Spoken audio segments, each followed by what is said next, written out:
Welcome everybody to this week's edition of the Abrams Conversations on behalf of both the Information Society Project at Yale Law School and the Abrams Institute. Without any further ado, I want to give it over to today's moderator, Floyd Abrams. And if you have questions and want to get involved in the conversation after the moderated part of the conversation is over, please type your questions in the Q&A box and we will pick up on that. On them. With that, over to you, Floyd. Good morning, good afternoon, everybody.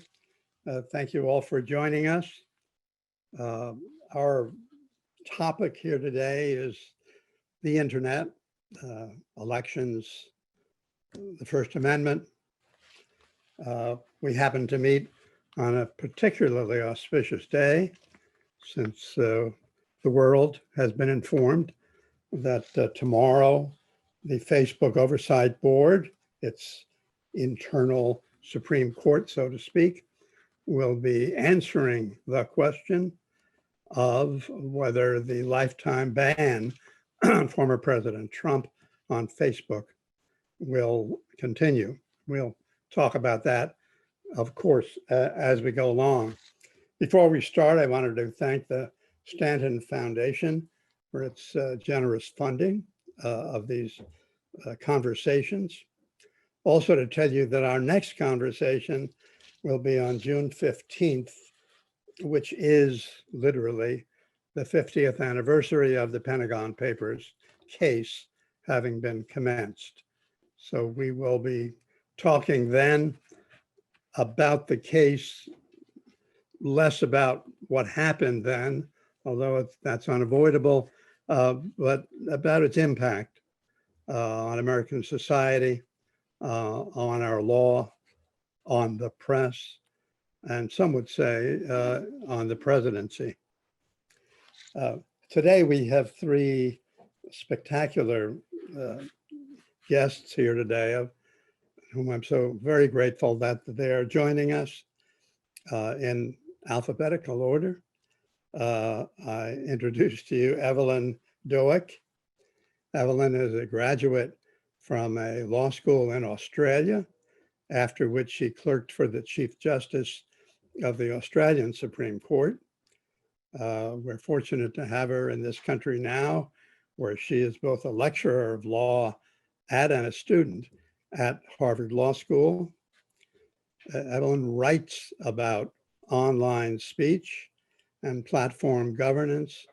Many of you may have read her recent article in the New Yorker magazine entitled "Inside the Making of Facebook's Supreme Court."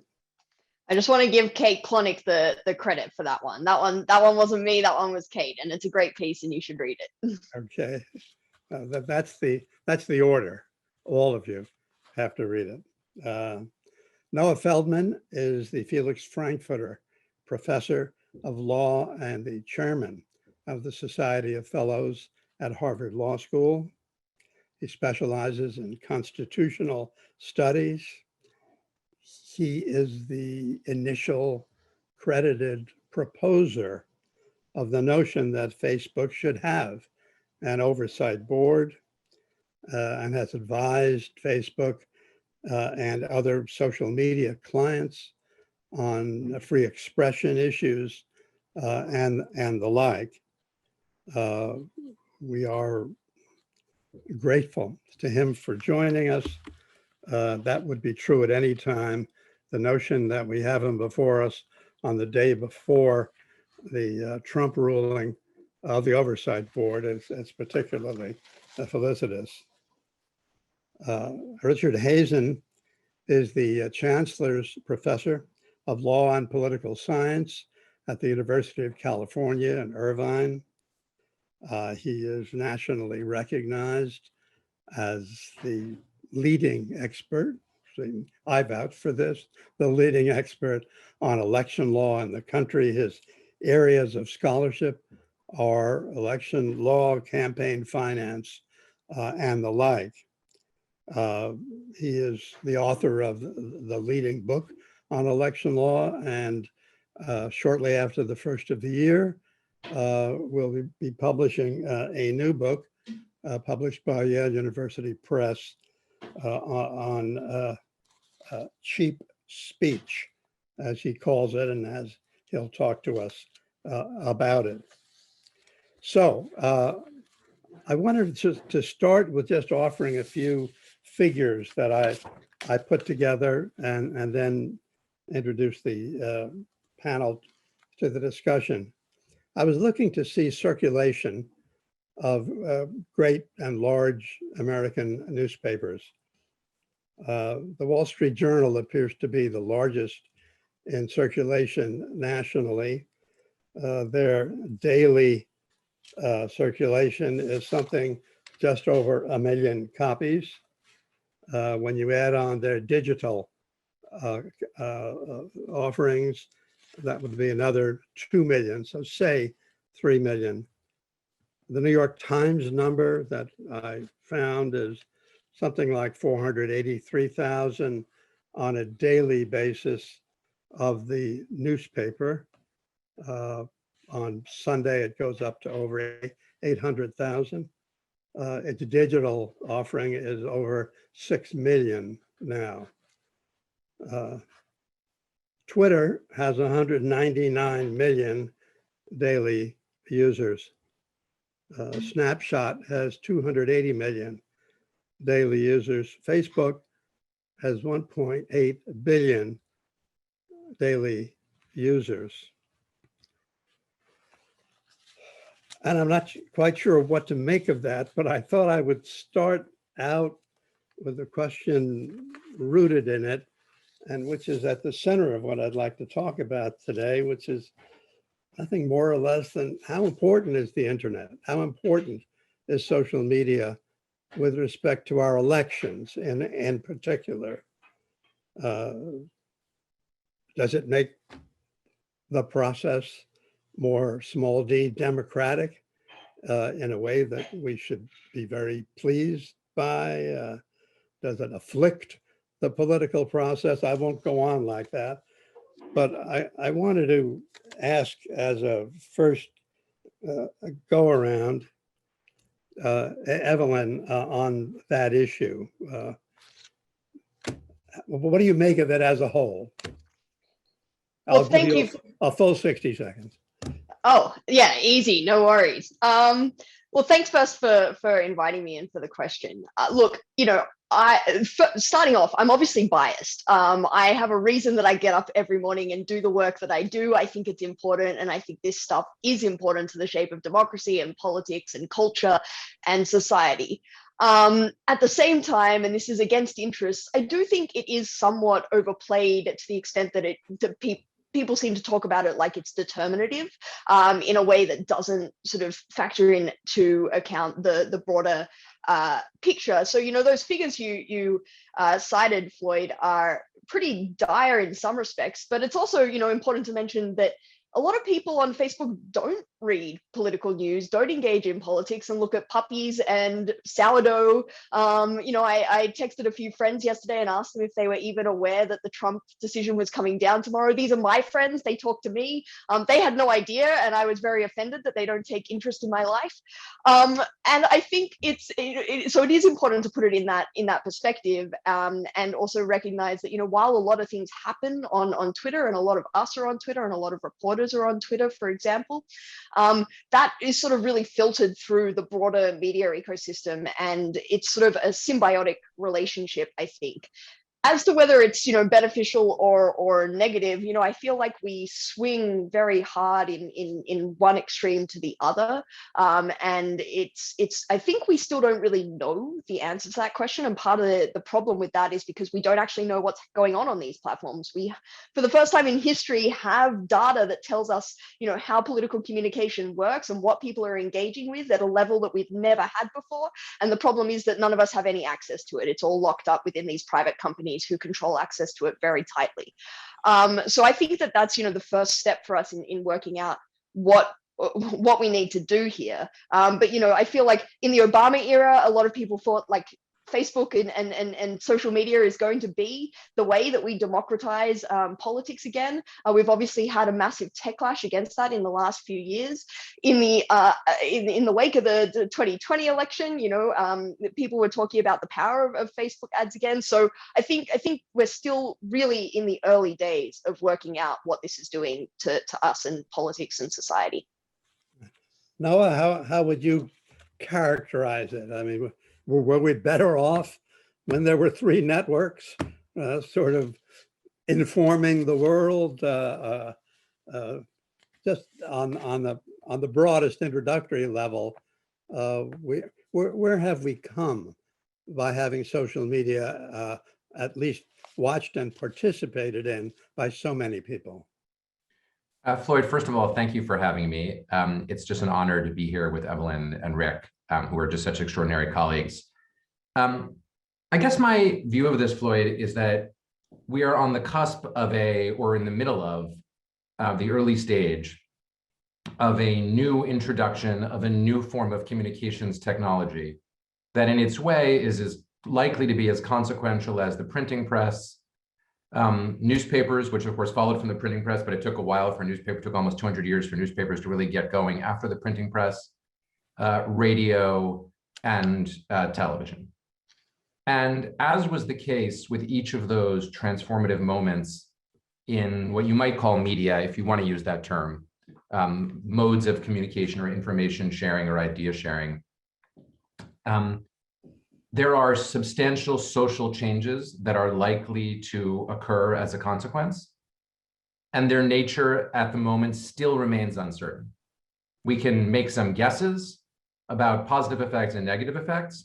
We can look at precedent, but because this is an emergent technology at an early stage, we still don't know exactly, not even exactly, we still don't know more than very, very generally where it's going. We do know that it will be consequential because each of these revolutions had transformative effects, although it's worth noting that they were all cumulative, right? It's not as though people stopped writing letters to each other when the printing press came into existence. It took a long time for even the book to become a form that was a printed book. Newspapers did not replace the methods of sharing information that previously existed, conversation, rumor, discussion. And the same is true for television and radio, which didn't even replace one another, but they all affected each other in various complex ways. The one thing I would say is that, it might be nice to look at this historical perspective and say, well, there's nothing to worry about. It'll all be fine. That's not right.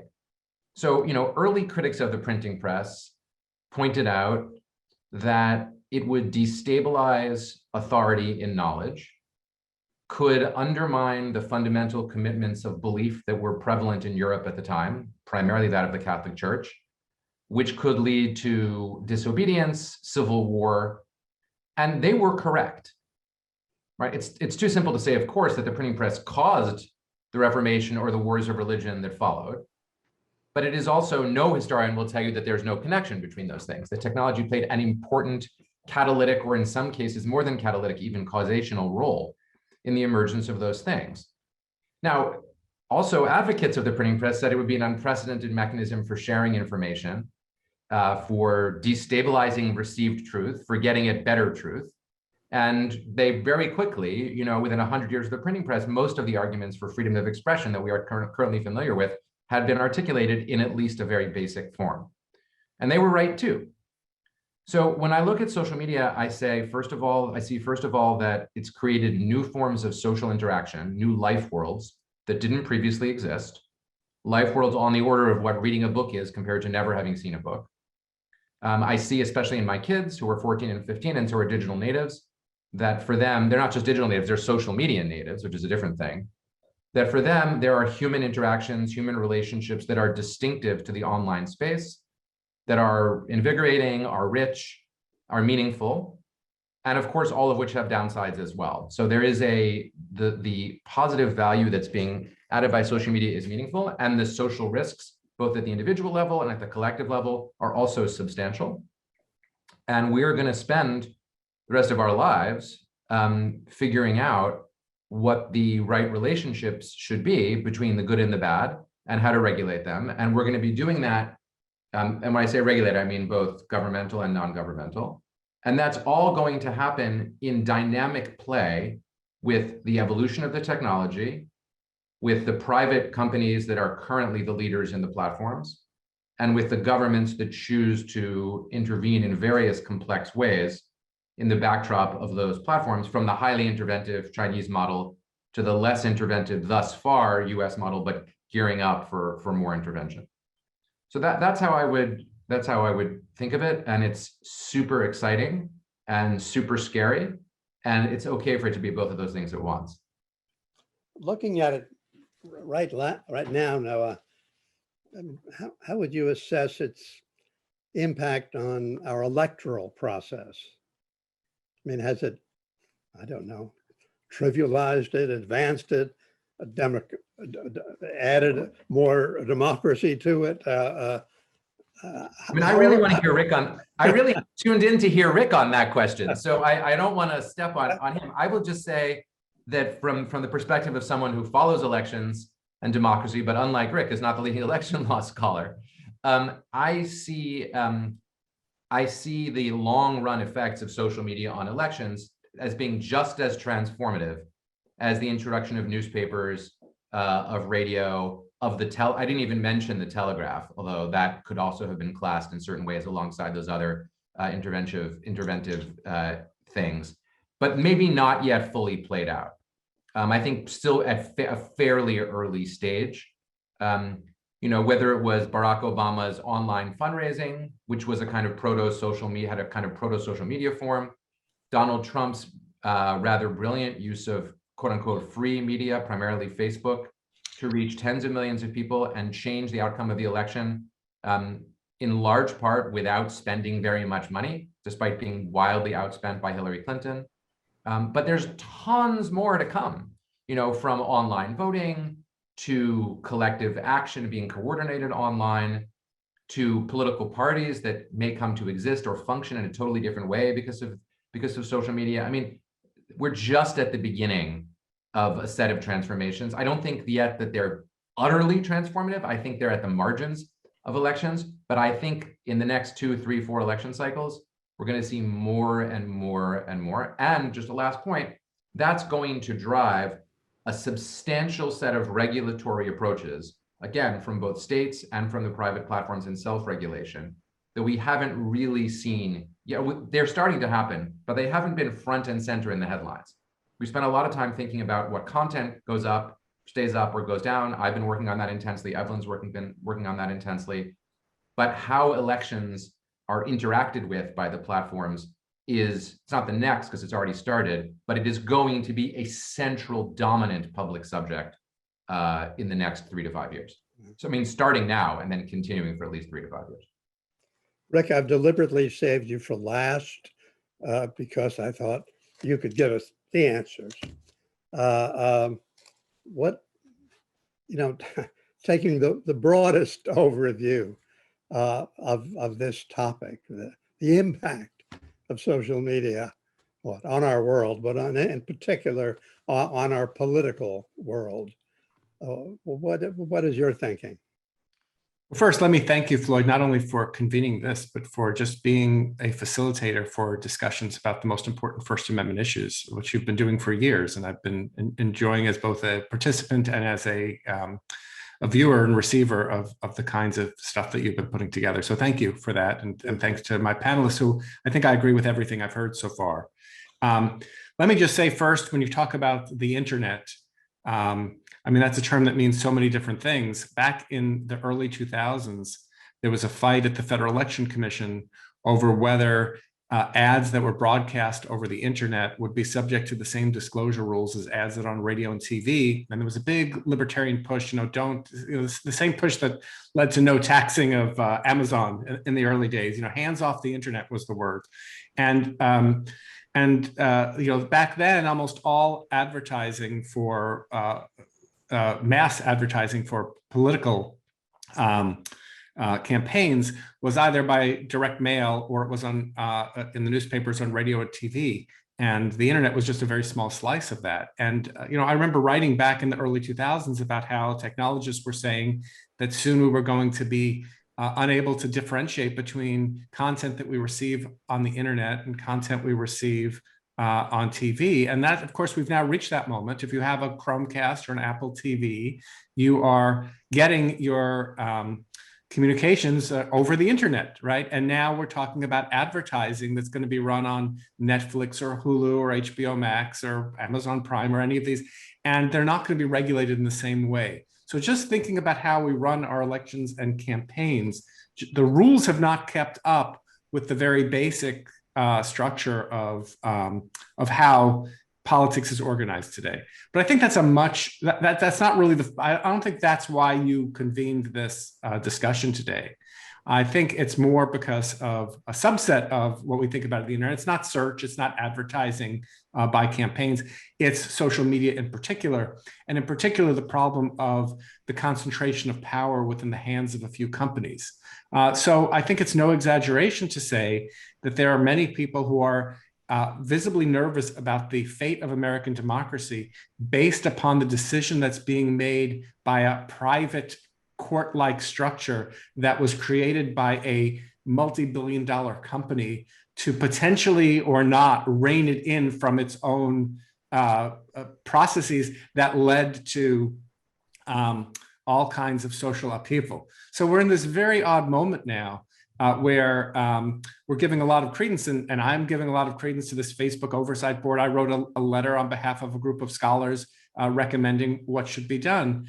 But if you want to think about the danger of social media and the current internet moment for American democracy, you have to look at January 6th, 2021, when we had the insurrection at the Capitol. And one of the arguments I'll be making in my forthcoming book, Cheap Speech, is that that insurrection would not have happened but for the rise of social media that allowed for the spread of viral disinformation. So it was not only that, it took a hyperpolarized political structure that allowed for there to be this kind of division.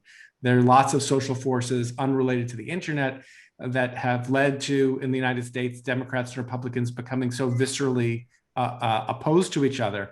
But it was really the rise of cheap speech, the internet, the ability to spread disinformation virally, the ability to spread messages, not even false messages, but incendiary messages that Donald Trump was able to take advantage of.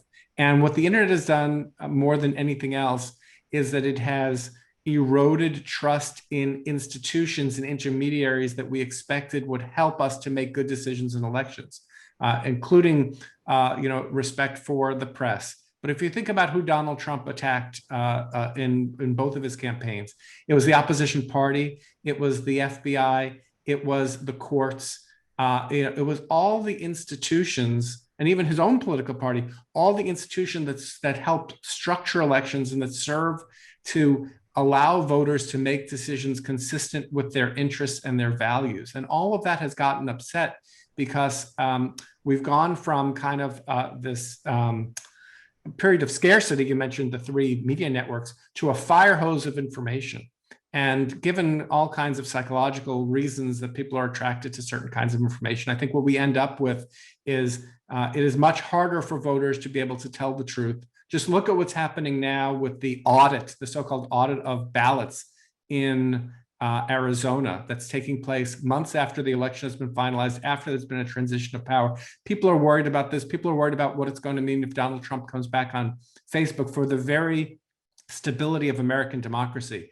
And I think we're in this position because of the rise of the internet and social media and the concentration of power among a small group of social media companies. But in a sense, though, Rick, isn't at least a good part of those concerns about democracy itself, that the public wants free to learn all sorts of things, cheap, to move from here to there, to be exposed to the widest, all the things we used to think were the great things about democracy. Does this lead us to sort of rethink that?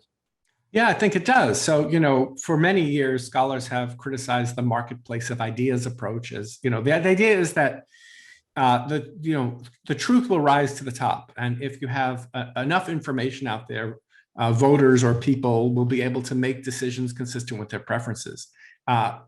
What we've seen is that having more information out there without reliable intermediaries, without valuable filtration, makes people more susceptible to disinformation. So I believe, having studied elections for over 25 years, that the past election was a fair election that was run in an exemplary way, especially given that we were doing it in the middle of a pandemic.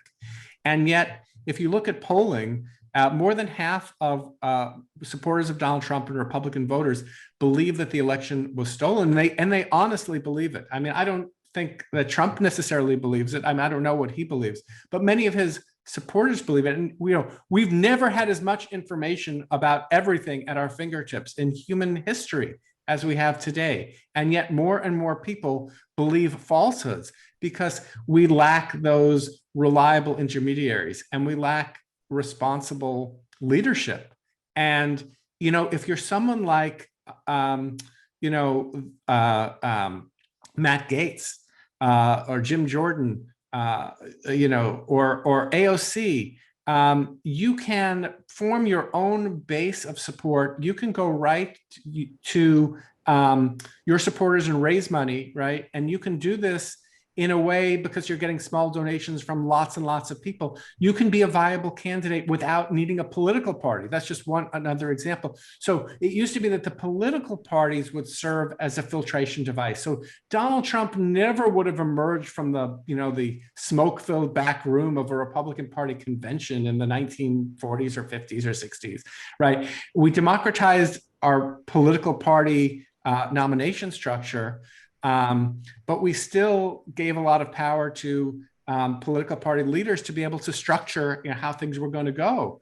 And now with the internet and the ability to reach out directly to voters with misinformation that they want to hear, with incendiary appeals, you make it a kind of situation where it is just all of the norms and all of the institutions that served on brakes on demagoguery are gone. And that is really dangerous. So I think the marketplace, if the marketplace of ideas ever worked, it's not working now. Now, that doesn't mean the solution is censorship, because that could be way more dangerous than what we have now. But it does mean that we need to move away from the idea that the truth, I think of Justice Kennedy's writings, not just in the Citizens United case, but in a number of his other opinions. He had a profound belief that the truth would rise to the top. And in fact, this moment is exhibit A for why that's a way too simplistic idea of how information and truth spreads in current society. Thank you. Let me come back to you, Evelyn. What is your own reaction to the hypothesis that the public is less to be trusted, that some of the things, at least, that we've said in the past about the values and the benefits of living in a democratic state may have been overstated? I mean, are we learning that when all is said and done, we have to be more wary than admiring of the public? Wow, simple question that will, I'm sure, make me many friends no matter what I answer. Look, I agree broadly with everything that's just been said, but I think I'd like to complicate the picture just a little bit more, and try and place the internet again in a bit more of broader society. So, Rick said the thesis of his book is that January 6th wouldn't have happened without the internet. And that seems true to me, although of course we can't, go to Earth 2 and see what would have happened there. But I also think we need to sort of place that again in a broader context and think about what aspects of the internet was it that that facilitated that? And, maybe it was the spread of disinformation. Maybe it was something much smaller, like the presence of the groups function on Facebook and the way in which people are able to connect through that, as opposed to the way that information is spread more broadly. And then think about the role of elites in the events that day. You know, what was the role of Parler? What was the role of Fox? What was the role of President Trump at the rally? And so I think, you know, instead of blaming the people writ large, I think elites also, keeping the focus on elites and the messaging that they put through social media, of course, absolutely, but also through other media and through other venues, I think is also really important.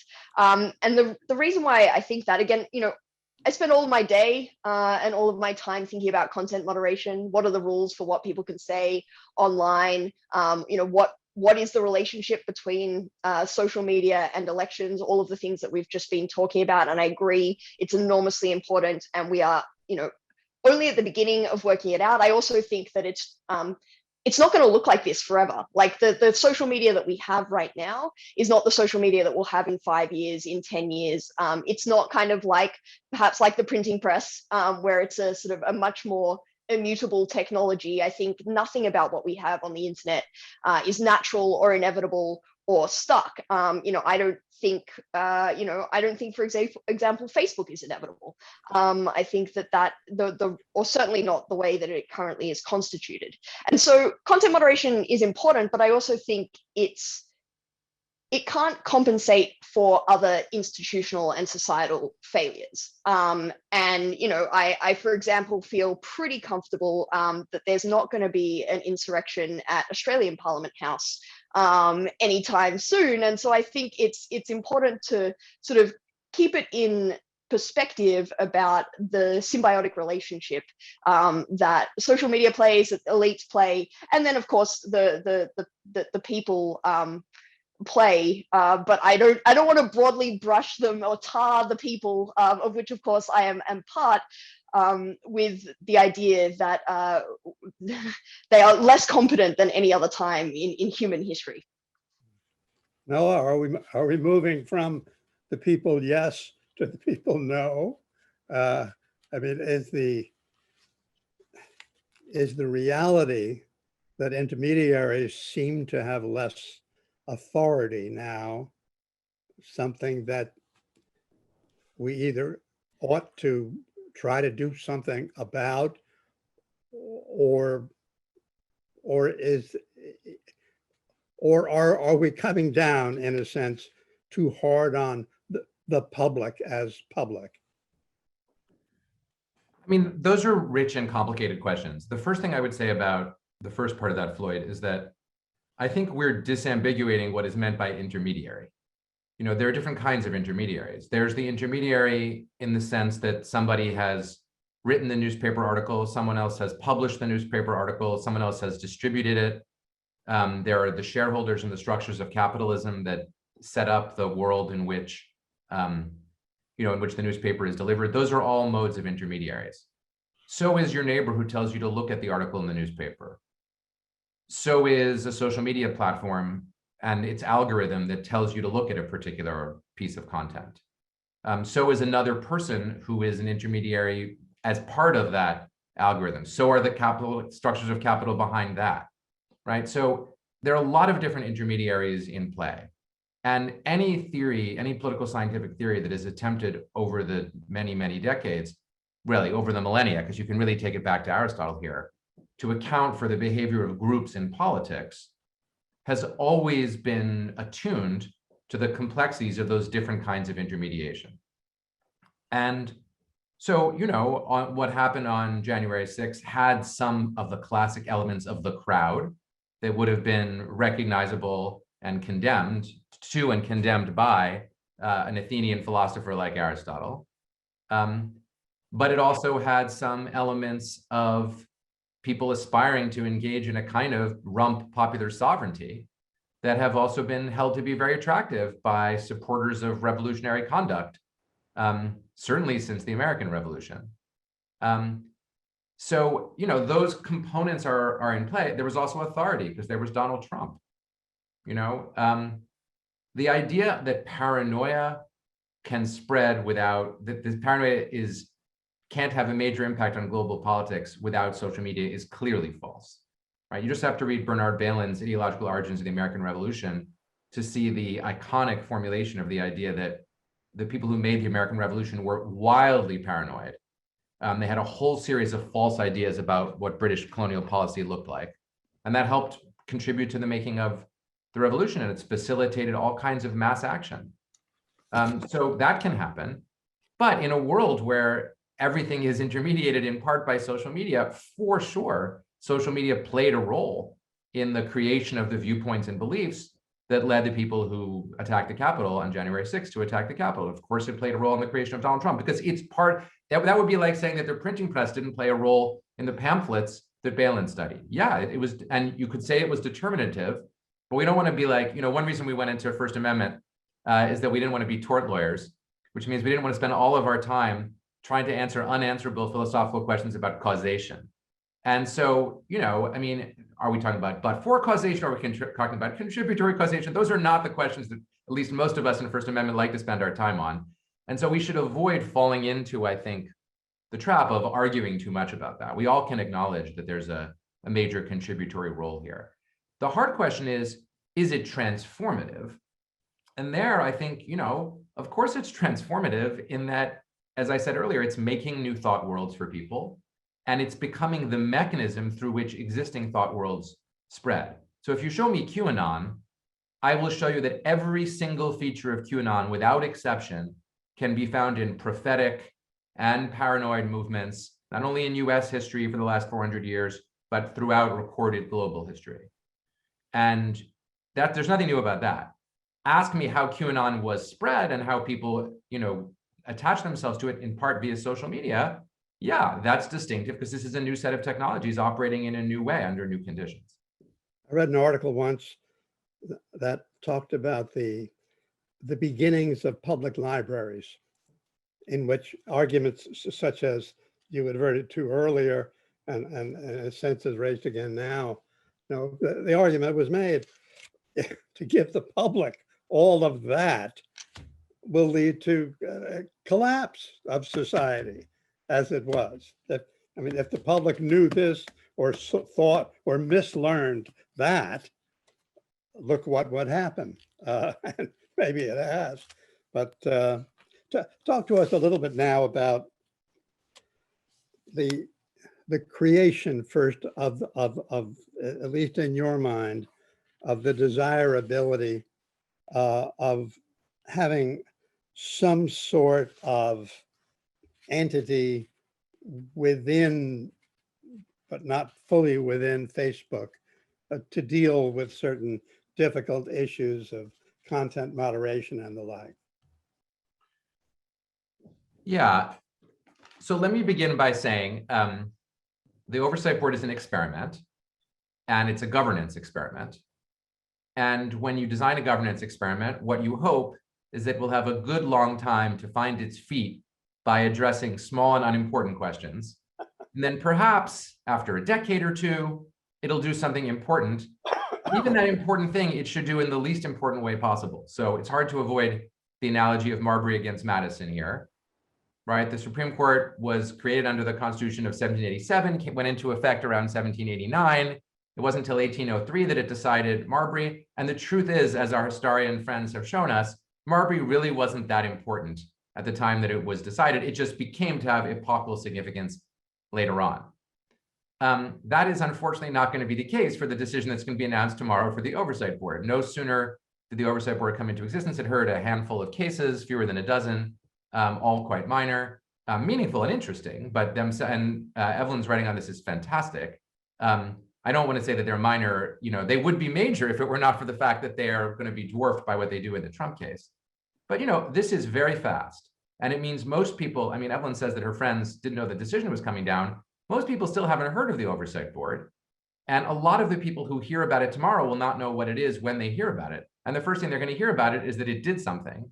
And since it's constituted like a constitutional court, it's probably going to do something oblique because that's what constitutional courts like to do. And it's populated, not by accident, with some former judges. So that's the preface. Now, what's it good for? Well, to my mind, what it's good for, which is at the beginning a relatively limited set of things, but over time might increase, is it's good at reviewing decisions made by this platform, made by Facebook, to see if they are in conformity with the values or principles that Facebook says that it's following and the rules that Facebook says that it uses, right? I mean, a company doesn't have to announce that it has rules for making decisions. It doesn't have to announce that it has values or principles and that it weighs those things.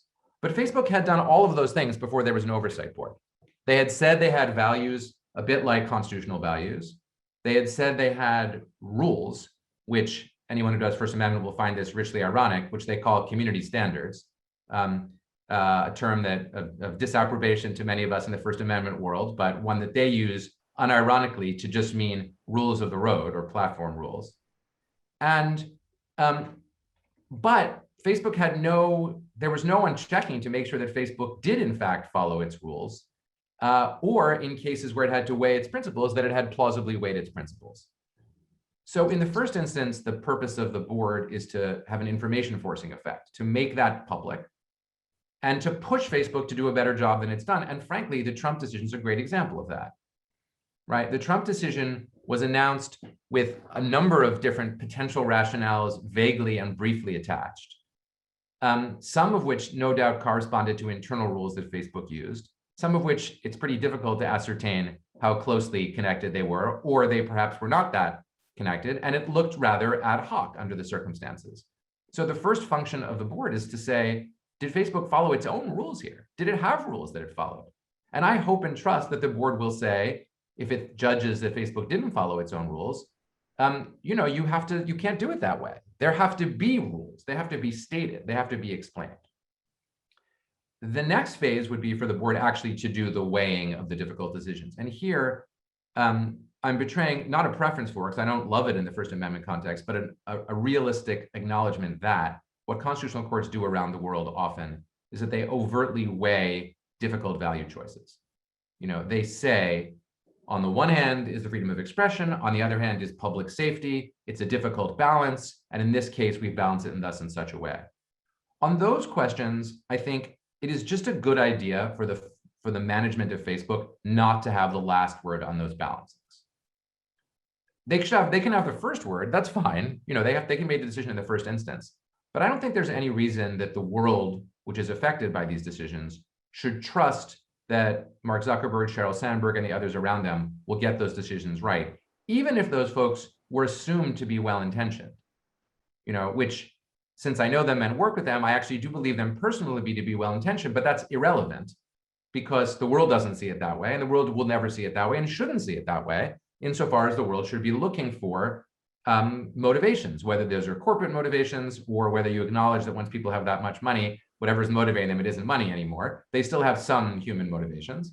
Much better to have decision-making made by an entity that's outside of the company. And that's the other purpose of this, that in the hardest cases, at least, there be decision-making outside the company. But you know what? There's a reason that no major corporation has ever adopted a model that looked like a constitutional court before. It's counterintuitive, it's not a perfect fit, and it will lead to tricky and difficult consequences. And we're probably going to see some of those tomorrow and in the days that follow, because you've got an institution made up of people who don't come from the corporate world.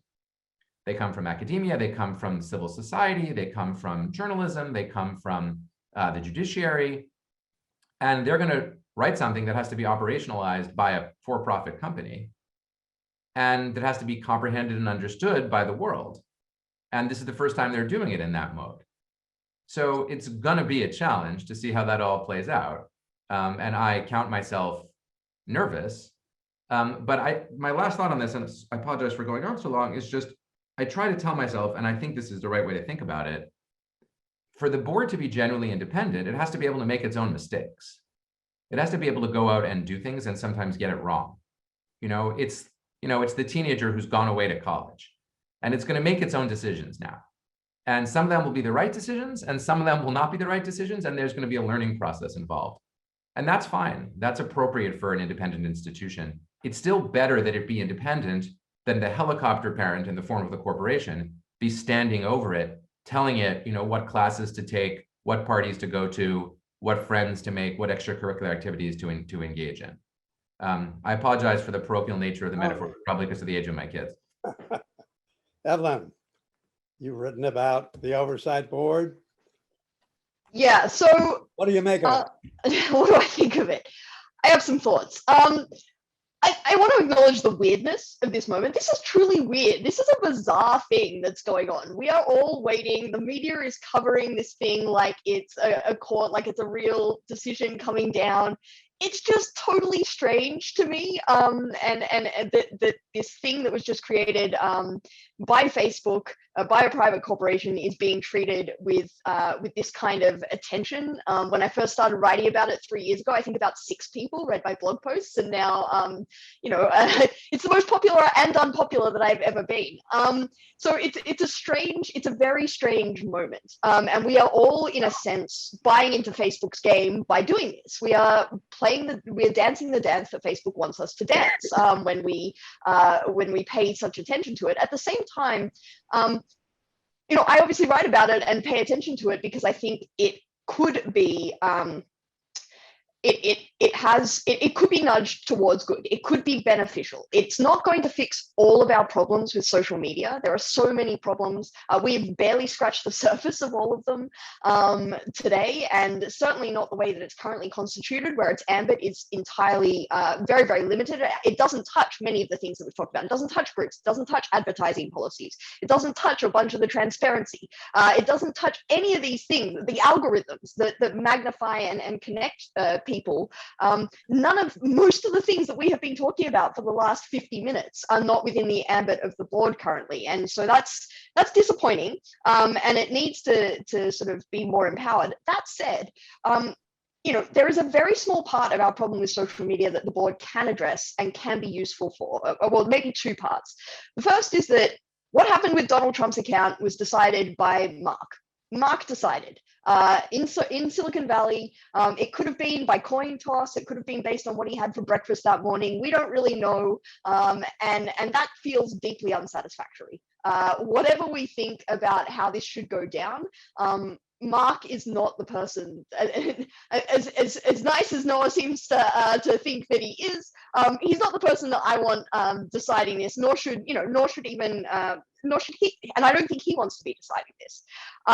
So we can fix the Mark decides part of this problem, and it can also fix the transparency part of this problem, as we were just talking about. It can ventilate the reasons, it can force, I'm hopeful that it can be an information forcing mechanism. It can request information from Facebook in a way that no other institution currently can force Facebook to cough things up or deny requests of information in a way that maybe Congress has the power to demand, although it hasn't been wielding that very effectively to date. But there's lawmakers all around the world where, like the Australian Parliament, the UK Parliament, they request the presence of these tech CEOs, and we kind of get a note saying, sorry, busy. And so, this institution in some ways has more information forcing function and power than those other institutions. So I'm hopeful that it has some use in that respect, and there is a sense in which it will need to walk before it can run. It is narrowly confined now. Will it grow over time? I like to think of it as Schrodinger's oversight board. Like, we don't know yet whether it's dead or alive, and we're going to find out maybe a little bit tomorrow, but I think more sort of realistically over the coming years.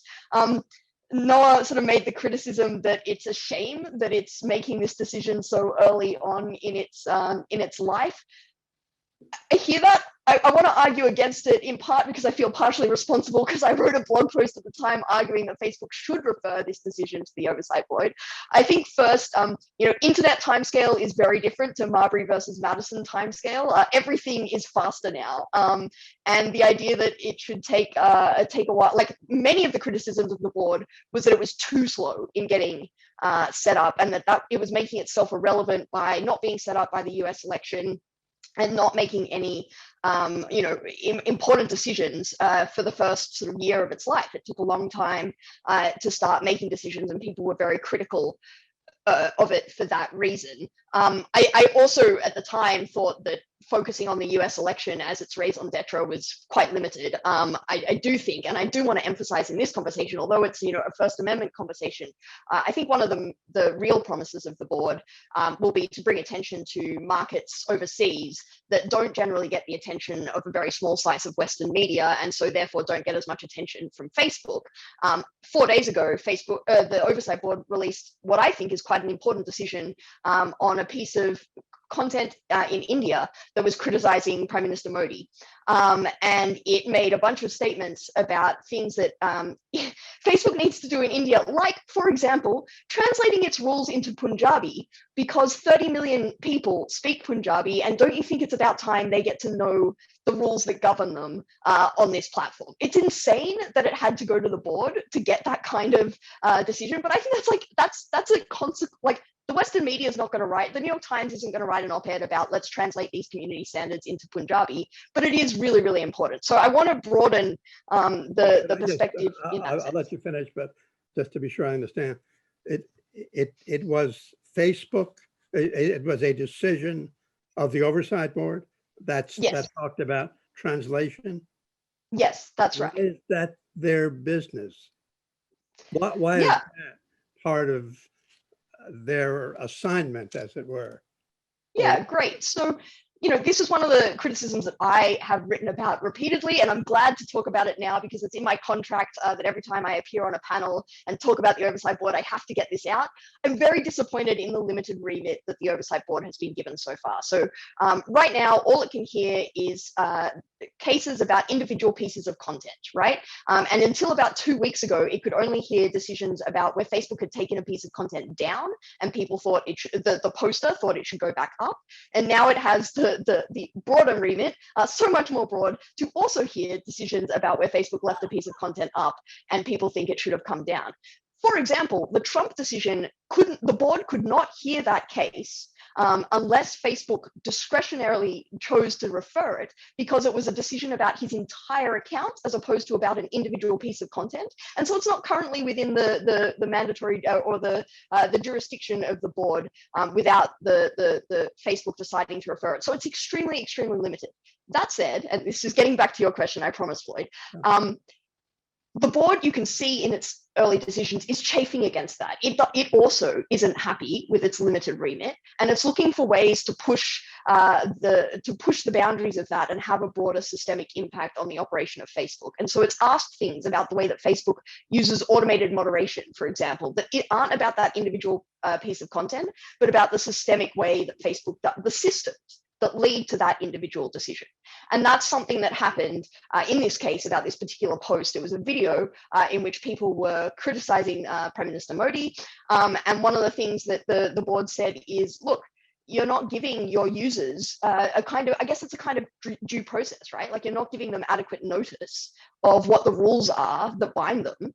If they literally can't read them, that they're not in a language that they understand. And so it is pushing to that broader systemic level. And that's so important because the key way in which content moderation and internet governance is different to offline speech and the First Amendment doctrine that we all know to varying degrees and love to varying degrees is the scale, right? Like, it doesn't really make sense to talk about individual decisions. You have to think about it as part of a system, and you have to accept that mistakes are going to be made. And so you need to interrogate the systems that lead to individual decisions, because otherwise, what are we even doing here? Rick, are you at all troubled at the notion of this corporate appointed board now passing judgment ex cathedra about subject like you really ought to translate everything? I mean, that sounds pretty broad I get the point, and I find it very interesting, which is why I'm asking more about it. But my question to you, Rick, is really as a scholar about both elections and free speech. Are you troubled by the range or limitation of range of that which an entity such as the Facebook Oversight Board has been given? Yeah, well, first, before I say that, let me just to say that no engage in some fighting words by dissing torts professors. I've been a torts professor for 20 years, and I'm the co-reporter on the ALI Project on Tort Remedy, so I resent those remarks. And I just need to be on record and say that first, standing up for the valor of fellow torts professors. And we didn't get into the discussion about use of defamation, which is a tort, to try to go after some of these election falsehoods, which is another topic that I think is very worthy of discussion. Maybe we can get to that in the Q&A. On the Facebook board, I did, as I mentioned, I did write a letter, and I did say there should be an extremely high bar for kicking a political leader off of a platform, and that there should be a heavy thumb on the scale in favor of First Amendment values, even though it's a private entity and they can do what they want, I think, in terms of including or excluding whatever speech they want, but that Trump clearly crossed the line. But I think, we need to step back, because we're kind of debating what should the jurisdiction of this board be? Should it be about translation? Should it be, as there was a great letter that came from the Columbia Knight Center that said, you should tell them that they need to go beyond their jurisdiction and reach issues like how these algorithms work, and what it is that Facebook did that led to giving this ability of people to organize for things like the January 6th insurrection. But if you take a step back, let's contrast the Facebook board with Twitter's decision. Twitter has made a decision to kick Donald Trump off and to keep him off. That's a responsible decision of a responsible American corporate company. You have a person who tried to overturn the results of a democratic election. Just like American Airlines or Coca-Cola are speaking against voter suppression laws that are being passed or considered in places like Texas or Georgia, responsible corporate social media companies can make a decision. We don't need to give airtime to someone who is not only making false statements about election integrity, but fomenting social unrest. We don't need to be a part of that. The same day, within the same hour that the Facebook Oversight Board announced that it was going to issue its decision tomorrow, Donald Trump issued a statement through his Save America PAC, I think, which basically said, for now on, we're going to call the big lie. And then he flipped it around and said the big lie that there wasn't fraud in the election, right? So he's trying to reappropriate the term big lie.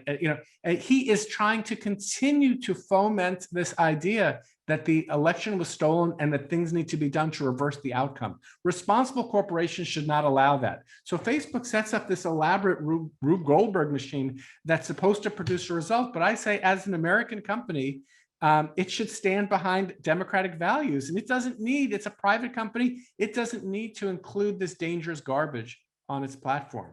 To me, it's as simple as that. He has gone well beyond what is acceptable in American political society. And I'm not saying the government can censor him, far from it, but Facebook is a private company. They can include or exclude content.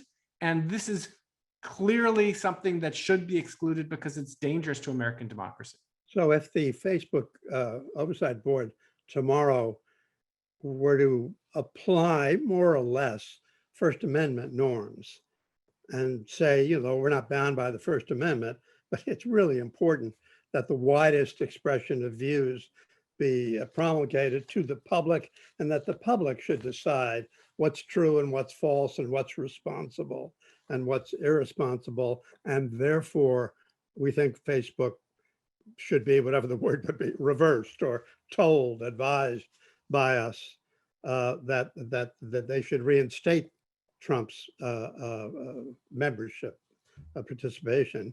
You would disagree with that?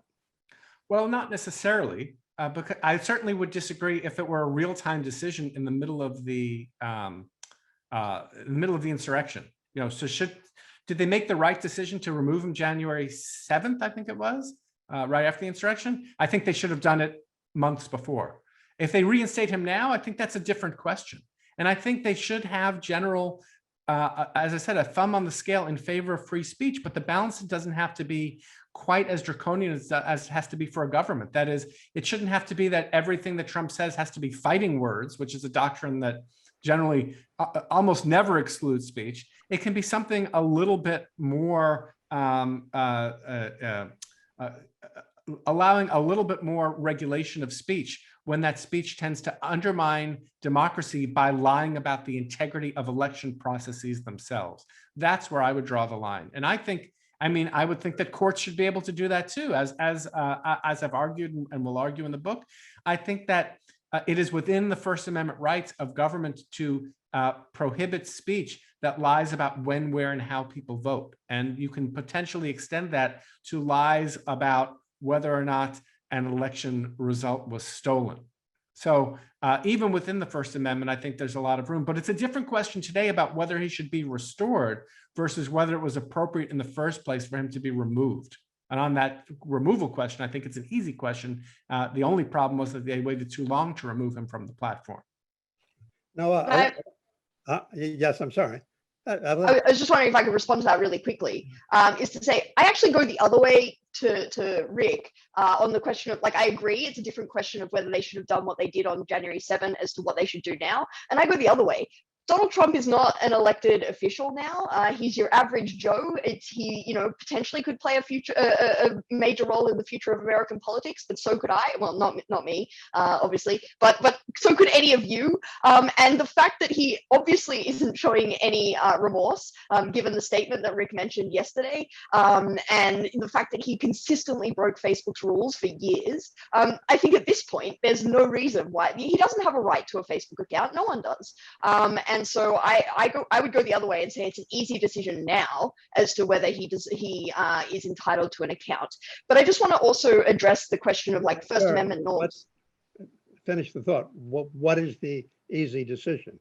The easy decision, he's not entitled to an account and shouldn't be reinstated because he's just like you or me, and broke the rules many, many more times than anyone else should be entitled to. And at this point, his free speech, like the interest of the rationale that we should be able to hear from our elected officials, which I believe very strongly, and actually was in favor of Twitter and Facebook leaving up his account far longer than most people and wrote about it publicly. And again, maybe that was when I was least popular.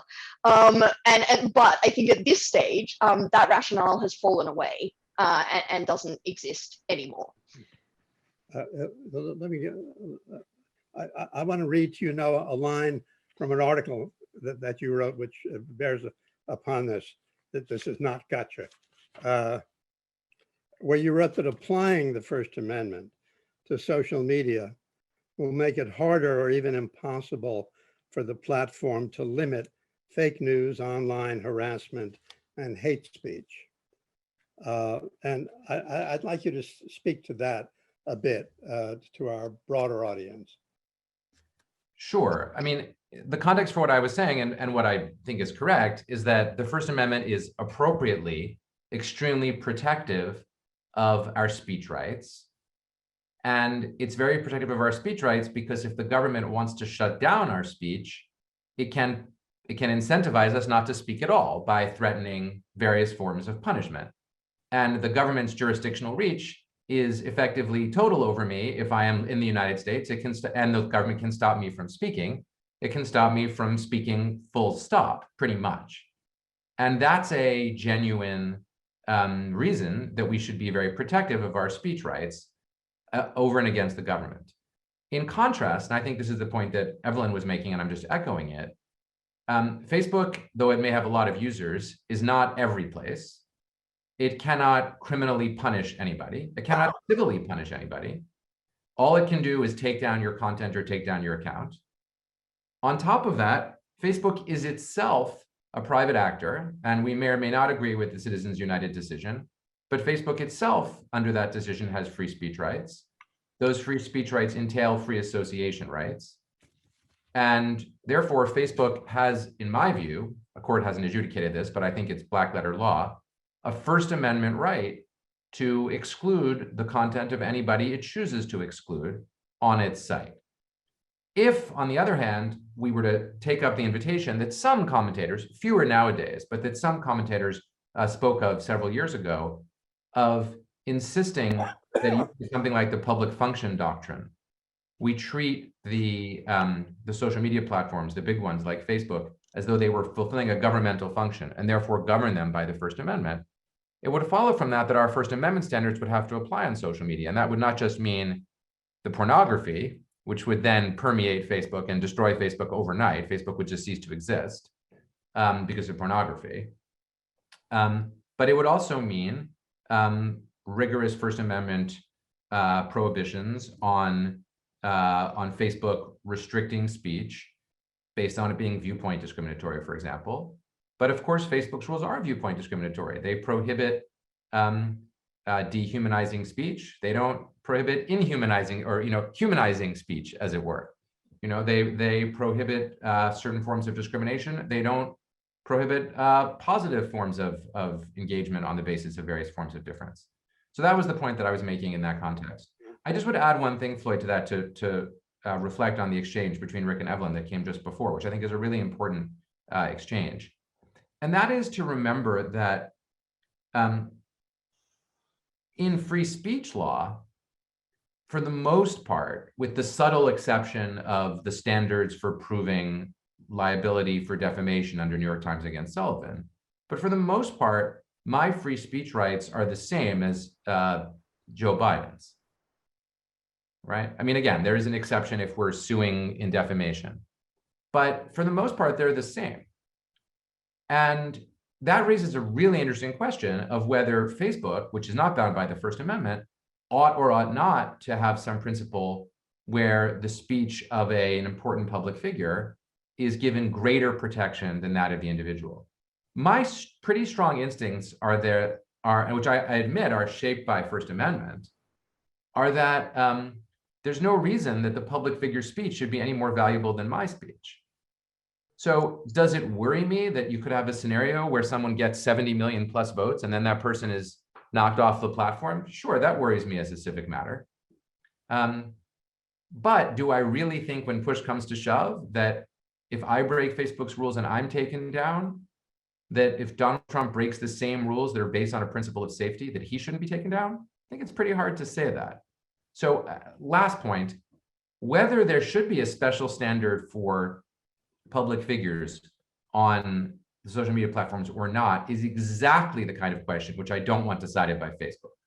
It's exactly the kind of question that I want decided by an independent group of thoughtful people who will weigh the reasonable arguments on both sides and try to make a judgment. And one thing I'm really hoping for in tomorrow's decision is that they will take some kind of a stand, the oversight board will take some kind of a stand on whether the standards should be different for Donald Trump or for a public figure or a public official or someone who's elected than they should be for someone who isn't. Because I think reasonable people could differ about that question. I want to take some questions from the audience, but before I do, I wanted to come to a still broader issue. I do hear more people, I do read more critics of social media, and in particular, Facebook, Twitter, etc., as urging that the law should be substantially changed to treat entities over a certain size as common carriers, telephone companies that can't turn down material that people want to say on the phone to each other.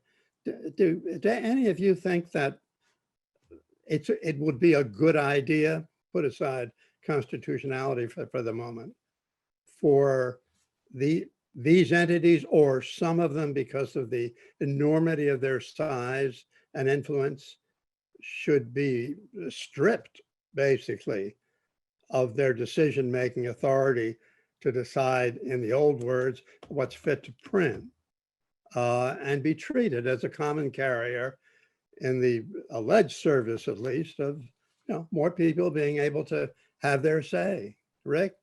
I thought it was profoundly ironic that it was Justice Thomas, the great defender of corporate speech in cases like Citizens United and many others, who is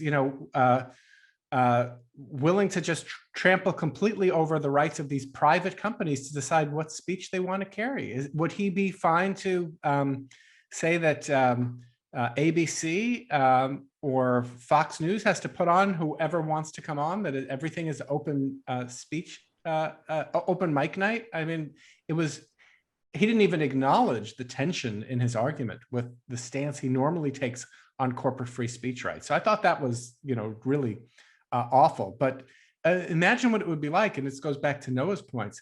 If you can't stop any kind of speech, then what? Then all the hate speech, all the pornography, all of that stuff has to stay online. I mean, the public would not tolerate that.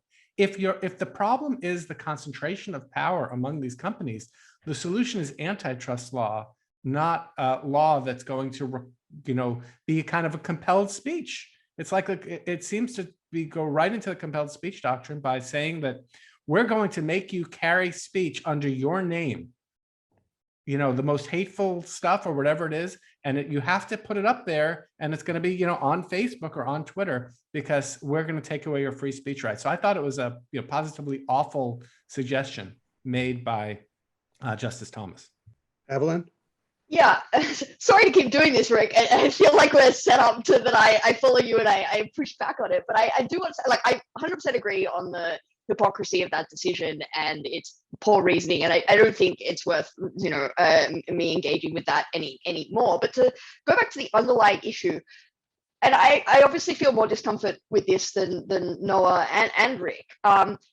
I feel uneasy about the level of power that these companies have over our discourse. And I think that liberals were too quick in the wake of the great deplatforming, as it's come to be known, to say, hey, they're private corporations, they can do whatever they want. And that's actually at odds with the position, like the general ethos that liberals have taken about sort of free speech and looking at the underlying power dynamics and uneasiness with the power that corporations exercise as well. And I'm interested in interrogating that question. I'm skeptical that antitrust fixes it. And I think the reason why I'm skeptical is like Twitter, for example. Twitter's not actually particularly large. And I don't know how we break up Twitter. But at the same time, it obviously has a massive power over public discourse, and the question of whether Trump should have a Twitter account was obviously extremely controversial and important. So I'm not sure antitrust fixes that problem. And so I think the most important and most interesting question here is how do we think about where we want to cabin the discretion of these companies and where we want them to have that editorial discretion to protect their products from the porn and the spam and the Nigerian princes that want to sell me sunglasses, which obviously would be protected under the First Amendment, but which we should all think that they can remove in some sense to be usable. And I don't know actually the answer to that, and I'm not sure I've seen anyone have the answer to that. I think the oversight board is like kind of at the very beginning of fumbling through working that out, but I haven't. Then they're not engaging with it very extensively at all at the moment, of the way in which these companies are different to a state, and I will need different rules. Rick, did I ask you about common carrier? You asked me, but I think it's Noah. Noah, you didn't weigh in on that. Sorry, Noah. Yeah. Well, I mean, on the common carrier question, I think I touched on that a few moments ago. I mean, I think that's the public function doctrine idea. I just think at one time, Floyd, progressives were intrigued by that idea. I think when progressives realized that would mean no content moderation, a lot of progressives changed lanes. I think if one is a true, absolute civil libertarian and thinks that speech should be free under almost all conditions and all circumstances, then there's an argument for that. But the counter argument is Rick's. If we actually conceptualize these entities as themselves having speech rights, then we wouldn't want to go down that road. I mean, what people forget about the public function idea, or turning something into a common carrier, is in so doing, you're also taking away the speech rights of the entity that you're so designating. And some people are really comfortable doing that because they don't like the idea that corporations have free speech rights, or they don't like the idea that they think if you get to a certain size, you should no longer have free speech rights. And, I respect that point of view. I'm not terribly sympathetic to it, however. Nick, why don't we do a few questions? Wonderful. Let me pick those questions that have not already been answered in the discussion. So we have one on fact checking specifically. It is addressed to Rick, but I think the entire panel could take it up. And this is that there seems to be evidence that repeating certain false claims can actually be detrimental. And how do you think should fact checkers go about fact checking or go about their business without falling into that trap of repeating false claims and thereby making them stick? I guess I'll start with that. And I think if you look at the social science literature on how to respond to disinformation, it's very complex. And I think you're right that sometimes there is this kind of backlash effect. It's not clear that there is. One big issue is when Facebook and Twitter started fact checking the president or including links to fact checks and how you do that. So I think a big part of the question is, how do you direct, if you're a social media company, how do you direct people to accurate information? So when Trump would say falsehoods about the upcoming 2020 election, Facebook would say, get more information about the election, click here, which actually served a counter function because it made it sound like Trump's right and here's more, as opposed to Twitter, which eventually said this claim is disputed, click here, or a winner has been declared by competent authorities, click here. So I think there's a lot in the nuance, and I think there's a lot we don't know, and there is a danger certainly of backlash. And one of the things we saw is that when you have this decline of intermediaries, to go back to the very first point I made, then the new intermediaries, the fact checkers, get attacked, right? And so then, the fact checkers can't be trusted. They're part of the liberal media. So anybody who's going to make statements that are anti-Trump is going to be attacked in this current environment in the United States, if we're just focused on that question.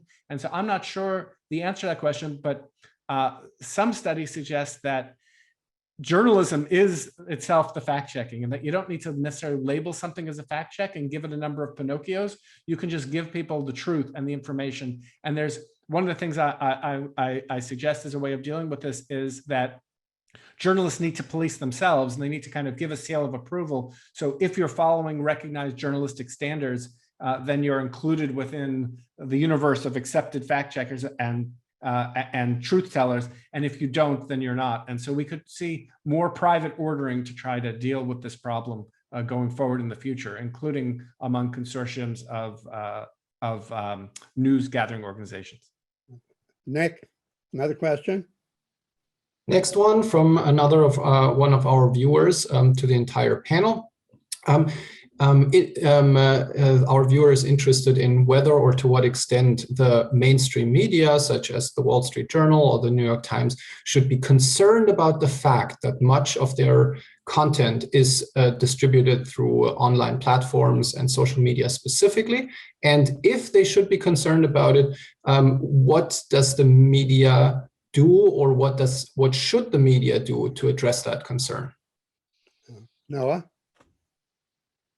Well, as a business matter, I think anyone who advises legacy media would say, yes, you have to be extraordinarily concerned about this and try to, it's just one of the complex features. I mean, first paper newspapers gave way to online papers, and online papers themselves have undergone a complex process of being outside the paywall and then going back behind paywalls and having mixed models. They've all been struggling with that. And then the distribution question becomes existential. I mean, I think Evelyn can do better than I in speaking about what's happened in Australia in the recent months, but it's hugely significant, I think, to this long-term question.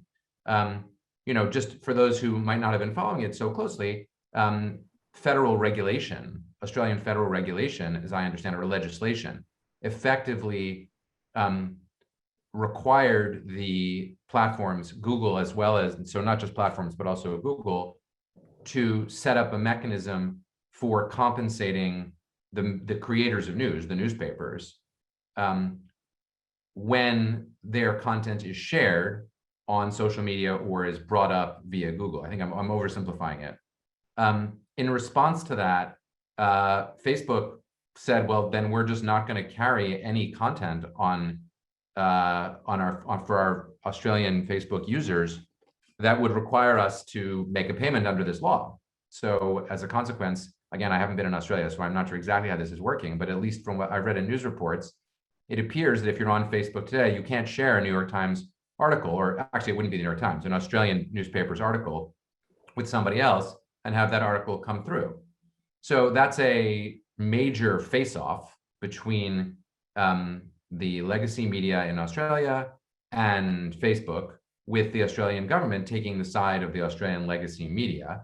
That raises fascinating questions to me about the balance between, on the one hand, a government's principal desire, an appropriate desire to preserve a robust media ecosystem, and the ways that legacy media can capture national politicians if the legacy media ally themselves in a kind of standardized cartel and convince the government to take action that's against a third party that's based in other countries. I mean, there's fascinating issues. And I see those as predictive of more fights that are coming down the road. I was saving this question for you, Evelyn. So I would like to hear your overview, and to bear in mind that a lot of our viewers really, have not studied the Australian situation that closely. But I'm interested in your sense of how it came out and what will come of it. Yeah. So I also haven't been in Australia, but I did watch it from afar. And I'm not particularly proud of the way that the government dealt with it. I think it was a ham-fisted law, and the resolution hasn't been very satisfactory. So basically, the government passed a law that would have required the big guys, Facebook and Google in particular, to engage in mandatory arbitration with news publishers to redistribute some of their revenue and basically pay for news on their sites. And it sort of basically fundamentally misunderstood the way that the relationship between news media and Facebook. It's obviously true that social media has absolutely destroyed the business model of the media. And I think that this is one of the biggest questions for democracy and for free speech and for an informed citizenry. But it's not, I'm like tax and spend. Like I would like to tax them and have the give grants to journalism. And the reason for that is, twofold. First of all, it's not clear that as Facebook's decision showed, it's not clear that the social media companies actually do benefit so much from having news and really care about it at all. I mean, Facebook then cut off the entire news, and for 24 hours or so, a couple of days, I think, you couldn't share news stories on Facebook. I actually posted to my friends in Australia, what's it like having a news-free news feed? And they all replied, it's actually quite pleasant. This is a much better place now that we have no news. I didn't know that this is what I needed. And I think that that's actually probably broadly true. Like Facebook is currently reducing the amount of political content it gives people in a lot of markets. And to me, that goes in the bucket of that's Facebook dealing with its headache and not wanting to think about this anymore, but it's not good for democracy. I actually don't think less political content on Facebook is the answer. I want to just emphasize, though, the way this was resolved was Facebook and Google then struck a deal with the Murdoch press, basically, and agreed to pay the Murdoch press a bunch of money, and the Australian government then backed off and they didn't force them into mandatory arbitration. That's not who we need to worry about in terms of the declining media. As many people on this call and in the audience know, like the local news industry is really in crisis, and they're not the Murdoch press, and they need help and didn't get help from this, it's still not clear how we fix that. I mean, Twitter yesterday announced a new initiative to support local news, which is to run a campaign encouraging people to follow local journalists on Twitter. And it's like, that's not going to do it, folks. Bob in rural America having a couple of thousand extra followers on Twitter is not going to fund the deep local investigations that we need for democracy to function on the local level. And I think that is that's one of the most concerning questions to my mind. Well, let's take a last question from Nick. If that's the last question, let me summarize what two of our users were concerned about. They were concerned about information about the election and speech about election results. And they were wondering whether, on the one hand, government should sanction certain types of misinformation about elections, for example, when elections take place, and whether such prohibitions would be unconstitutional.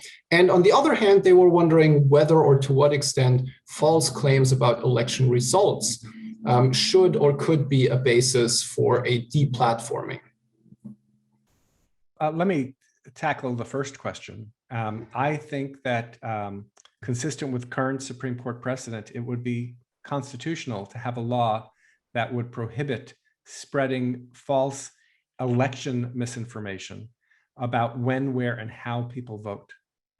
So if you tell people that they need an ID to vote and that's not true, or you tell them that they have to go to this polling place and that's false, I think the Supreme Court's recent decision in Minnesota Voter Alliance versus Mansky indicates that such false election speech can be prohibited, can be sanctioned, can be subject to sanction, but that is very narrow. And so, you know, lying about what the election results were, I think would not, after the election, would not fall into that. And lying about campaign, you know, my opponent would raise taxes, that would not fall into that. But if it's about the mechanics of the election, about when, where, and how people vote, I think the harder question is if you lie about the election being stolen or rigged, those kinds of Trumpian claims, I think that is close to the line of what's allowed. But I think there's an easy case for that when, where, and how question. All right. Well, we do have 3 minutes left. Nick, we could take one more. If we have happy to add a question. So the next question is something that I think we've only touched upon tangentially. As the Facebook Oversight Board is established, and it has remained a Facebook Oversight Board so far. Do you think we should, or Facebook should, expand the Facebook Oversight Board so that it becomes something like a social media oversight board? Noah? Well, I think it's probably inevitable that some elements of the industry would like to see that expansion, like the Motion Picture Association.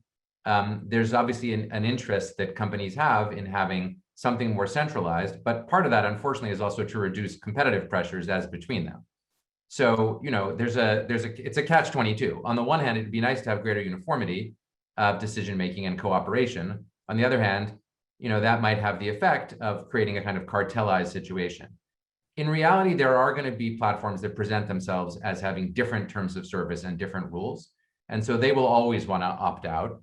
What you could imagine would be an oversight board that would apply different rules to different companies based on what those companies ask them to do.